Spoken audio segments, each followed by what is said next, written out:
Welcome to your Daily Writing Habit, episode number 194. If you are writing a book or thinking about it, or maybe you've started writing your book and you're having some trouble finishing it, or perhaps you're at the stage where you need help reaching your readers to let them know about your book, you're in the right place. Hello, I'm your host, Christine Whitmarsh, also known as Christine Inc., I-N-K, christine-inc.com. Each day I'm sharing with you the writing habits I've learned over my 18 years as a ghostwriter, book coach, and author. I have found that three things in particular have a huge impact on your success as an author. And these three things have the ability to turn someone who doesn't see themselves as a writer or an author into one. They are writing fundamentals, productivity, and mindset habits. Here's today's quote. I was once told by a traditional publisher, I write and publish more books than they can handle. So I became a publisher. Kaylin Gao. Yes, let's talk publishing today. We've all heard of specifically one-hit wonders. So we've all heard of one-hit wonders in music and also in books.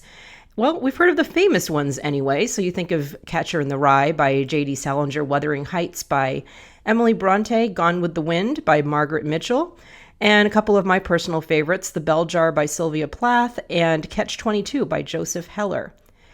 But for all the ones we've heard about, imagine all the one-hit non-wonders we've never heard of. All the authors over the decades who wrote one book, hung all their hopes on it, and then when it didn't hit big, presumably gave up and went back to their day jobs.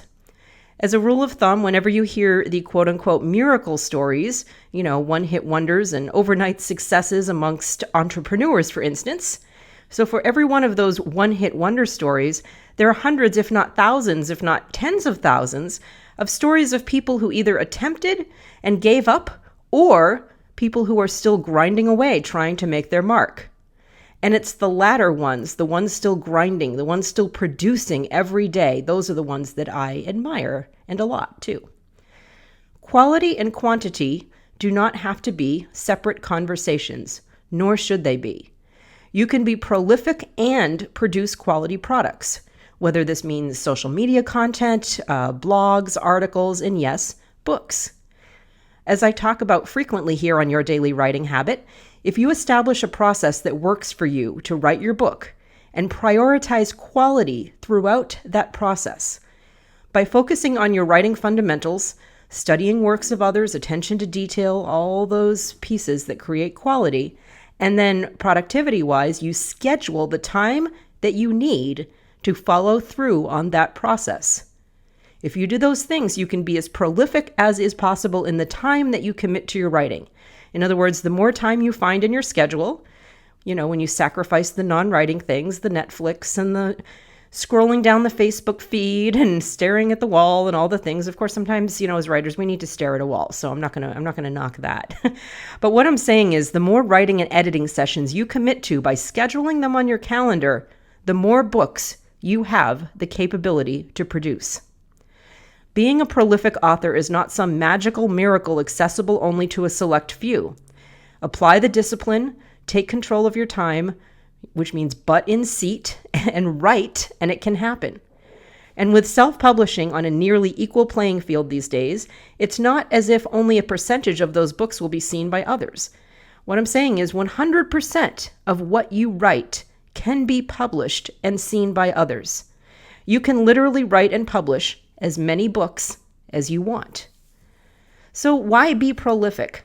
Well, because as I've said, in the context of content marketing several times, it is loud out there today, not just in the social media and online content space, but also in publishing and self-publishing as well. There are a lot of books, and the great thing is, despite many reports to the contrary, there are a lot of readers. And readers are social sharing all the things. As readers, we're sharing all the things that we love and also the things that we hate. There are just a ton of conversations about books happening. Think about the endless posts on Facebook. What are you reading? People are always looking for recommendations for books. There might be a lot of people watching Netflix at all hours, but those who do read are voracious. They are constantly looking for new books. So don't be fooled by the media noise. There is a constant demand for quality books with unique, well-developed ideas, memorable characters, and if for nonfiction books, that means memorable narrators like yourself, and engaging stories. Also, having more books strengthens the business side of your writing career, so the business and branding side. So you have the capacity to make more money, whether it's from the books or from the product upsells and other kind of satellite products, as I call them, related to your books. You create a broader author brand, which means increased opportunities to get noticed or be discovered. Betting on one book and then waiting around to get discovered here in the middle of the creative noise is just a bad bet. Thank you for joining me here on Your Daily Writing Habit, where I'm helping you write and finish writing an awesome book. Or awesome books, plural. Let's all be prolific.